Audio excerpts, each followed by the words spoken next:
कि प्रशासन आपकी सेवा के लिए प्रतिबद्ध है। जम्मू कश्मीर के भाई बहन इस बात से वाकिफ़ हैं कि भेदभाव यहाँ इसलिए पनपा था क्योंकि कुछ लोगों के लिए काम होता था। यहाँ एक अलग तरह का वीआईपी कल्चर बना दिया गया था और जिसमें कुछ लोगों ने आतंक को हथियार बनाकर आम नागरिकों का जीना भी मुहाल कर दिया था। मुझे याद है 2021 में ही म्यूनिसिपल कॉरपोरेशन का एक हमारा सदस्य और जम्मू कश्मीर पुलिस के 2 सिपाही हमारे बलिदान हो गए थे। और मैं कहना चाहता हूं मित्रों, विकास और समृद्धि तभी आ सकती है जब शांति होगी। आप खुद आज विचार करिए कैसे लोगों ने आपकी भलाई नहीं की है, आपकी आने वाली नस्लों के साथ अन्याय किया है, आपके बच्चों के साथ अन्याय किया है। मैं जानता हूं यहाँ की अनेक पीढ़ियां घुट घुट करके जीती रही हैं। उसके पीछे सबसे बड़ा कारण था चंद कॉन्फ्लिक्ट प्रॉफिटियर्स ने पूरे जम्मू कश्मीर की आकांक्षाओं को हाईजैक कर लिया था अपने स्वार्थ के लिए, अपने परिवार के स्वार्थ के लिए।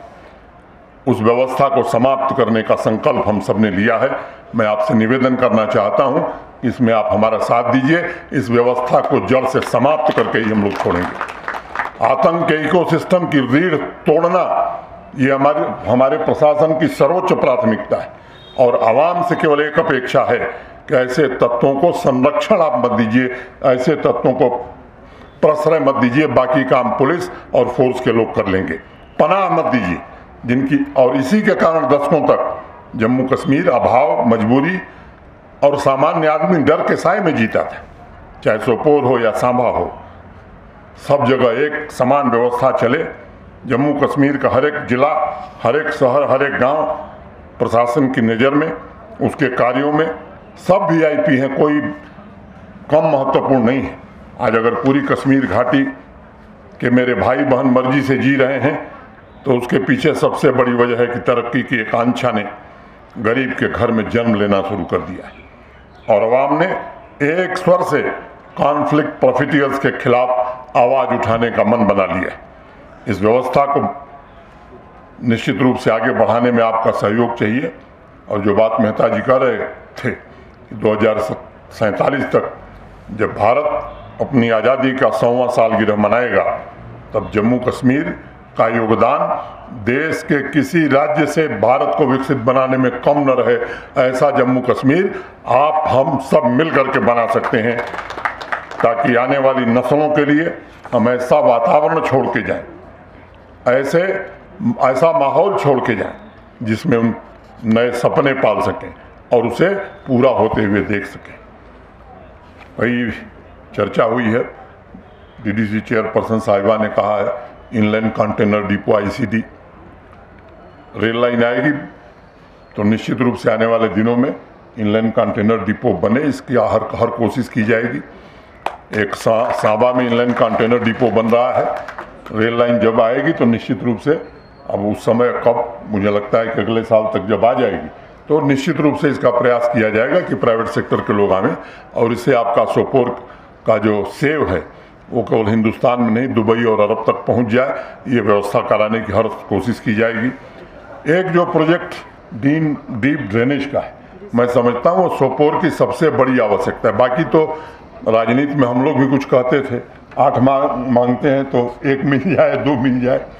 तो ये डीप ड्रेनेज प्रोजेक्ट मुझे लगता है कि ये सोपोर की आवश्यकता है और आज हम आपको कहना चाहते हैं कि इसे हम निश्चित रूप से इस वित्तीय वर्ष में, आने वाले वित्तीय वर्ष में स्वीकृति दिला करके जो 18 करोड़ की प्रोजेक्ट है आपकी, इसे पूरा किया जाएगा।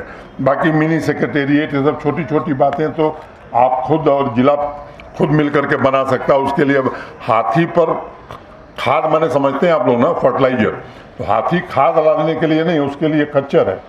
तो मुझे लगता है ये इंडोर स्टेडियम में कोई दिक्कत होगी तो हम लोग स्पोर्ट्स डिपार्टमेंट को कहेंगे, वो उसके लिए फंड उपलब्ध कराएंगे। आपकी मंडी का रिनोवेशन का काम चल रहा है, 2 सड़कों का जिक्र आपने किया, ब्रिज का।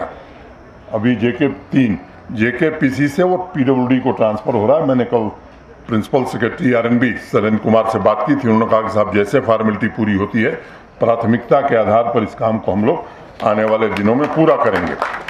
डिस्ट्रिक्ट हॉस्पिटल बनाने की बात कही है। अब डिस्ट्रिक्ट से ही आप समझ लीजिए कि एक डिस्ट्रिक्ट में कई हॉस्पिटल होता है, लेकिन यहाँ का जो हॉस्पिटल है वो 200 बेड का है। बडगांव में अब तक डिस्ट्रिक्ट हॉस्पिटल नहीं था, आज हम लोग उसकी स्वीकृति प्रदान करने जा रहे हैं प्रशासनिक एडमिनिस्ट्रेटिव काउंसिल में, वो 125 बेड का है। कई ऐसे जिले, 5 ऐसे जिले हैं जिनमें बेड्स की संख्या सोपोर के अस्पताल से कम है। और डिस्ट्रिक्ट हॉस्पिटल की सुविधा की अगर मैं बात करूं, मैं विवरण, मेरे पास आंकड़े हैं, तो कई डिस्ट्रिक्ट हॉस्पिटल से ज़्यादा सुविधाएं सोपोर के अस्पताल में हैं। 20 किलोमीटर की दूरी पर 2 मेडिकल कॉलेज, बारामूला भी 20 किलोमीटर की दूरी पर और हंदवारा भी।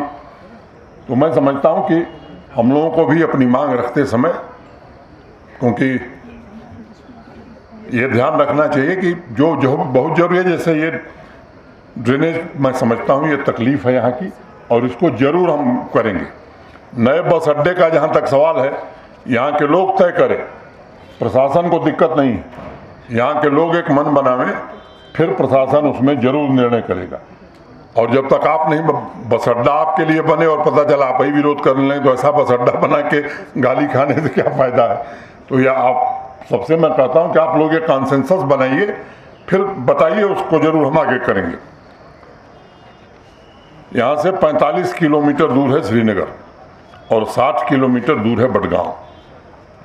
मैं इसका जिक्र इसलिए कर रहा हूँ कि श्रीनगर को स्मार्ट सिटी के तहत भारत सरकार ने काफ़ी पैसा दिया।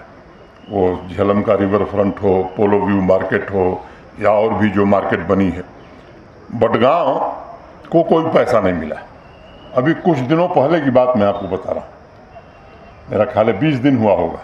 बडगांव के सभी चुने हुए जनप्रतिनिधि और बडगांव का डिस्ट्रिक्ट एडमिनिस्ट्रेशन, हम भी थे, मेहता जी भी थे, उन्होंने संकल्प लिया कि हम अपने संसाधनों से श्रीनगर में जो स्मार्ट सिटी बनी है उससे बेहतर स्मार्ट बडगांव बना करके दम लेंगे। मैं समझता हूँ ये संकल्प अगर यहाँ के लोग भी लेंगे तो मुझे लगता है फंड समस्या नहीं होती है। जब आपस में स्वस्थ प्रतियोगिता, स्वस्थ कंपटीशन, हेल्दी कंपटीशन जब शुरू होता है, भाई हमारा बगल वाला शहर अच्छा है, हमें भी उससे अच्छा शहर बनाना है। और ये 7-8 प्रोजेक्ट क्या, आप लोग मन बनाइए। अब झेलम की सफाई में तो कुछ मेहनत करनी नहीं है, मुझे लगता है कल से हम सब लोग शुरू कर सकते हैं। आप तारीख तय करिए, हम लोग भी आ जाएंगे। अगर यहाँ के लोग तय करें, एक काम करिए, झेलम आपके बगल में इसको साफ कर दीजिए, तो मैं आपको कह रहा हूँ 7-8 नहीं 20 प्रोजेक्ट आपकी सैंक्शन कर दी जाएगी। लेकिन कुछ हम भी तो करें। हम केवल ये उम्मीद लगाएं कि सब काम सरकार करती रहे, प्रशासन करती रहे, और इसमें मुझे लगता है कि कोई बड़ी परेशानी की बात नहीं। हम सब लोग संकल्प लेंगे तो इस काम को कर सकते हैं।